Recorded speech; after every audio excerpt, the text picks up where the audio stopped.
Hi friends, prayer point में आपका welcome. आज हम बात करेंगे परमेश्वर की क्रिएशन की, जिसने आकाश और ज़मीन को बनाया प्रियों, और उसने बनाकर कहा कि बहुत ही सुंदर है।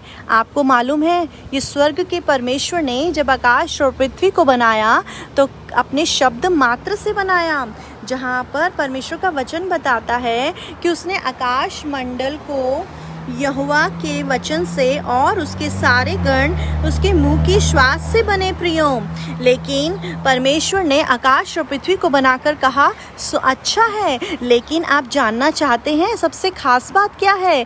इसमें परमेश्वर ने मनुष्य को भी बनाया। लेकिन मनुष्य को बनाकर जब परमेश्वर ने सारी सृष्टि की रचना की तो परमेश्वर ने मनुष्य के बाद बोला कि बहुत अच्छा है। इसका मतलब परमेश्वर हमें बनाकर बहुत खुश हुआ प्रियों।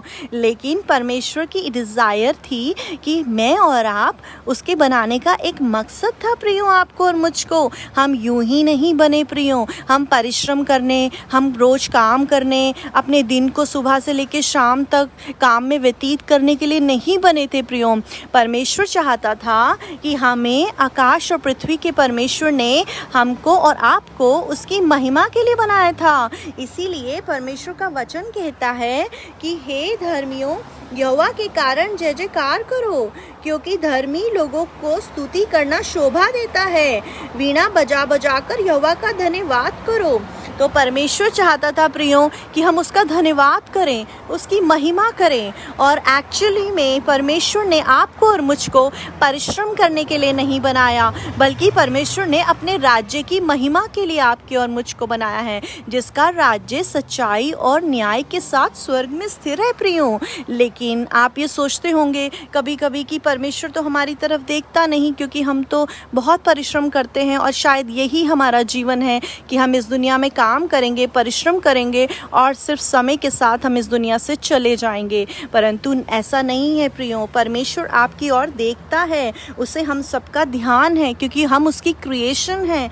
परमेश्वर कहता है, यहोवा स्वर्ग से दृष्टि करता है, वह सब मनुष्यों को निहारता है, अपने निवास के स्थान से वह पृथ्वी के सब रहने वालों को देखता है। और इतना ही नहीं प्रियो, वो उनके सब कामों का विचार भी करता है। और परमेश्वर की आंखें उनकी ओर लगी हैं जो उसकी ओर अपनी आंखें लगाए हैं प्रियो। दाऊद कहता है कि मेरी सहायता यहोवा की ओर से आती है, जिसने आकाश और पृथ्वी को बनाया है प्रियो। उसने परमेश्वर के ऊपर आशा लगाए रही। इस दुनिया में रहते हुए परमेश्वर पर आशा लगाए रहना ही हमारा जीवन है प्रियों, क्योंकि परमेश्वर ऐसे ही लोगों से प्रसन्न होता है। और प्रभु का वचन कहता है कि देखो, यहोवा की दृष्टि उसके डरवयों पर और उन पर जो उसकी करुणा की आशा लगाए रहते हैं बनी रहती है ना इंटरेस्टिंग प्रियो? तो परमेश्वर चाहता है इस दुनिया में रहते हुए आप उस पर अपनी दृष्टि करें, उसकी सुंदरता को, जो उसने इस दुनिया में आपको बनाकर डिज़ायर किया था, उसकी ओर ताकते रहें। वही परमेश्वर आपको पूरा छुटकारा और आपको आशीषित करेगा। प्रभु आपको आशीष दे। फिर मिलेंगे एक नए वचन के साथ। बाय।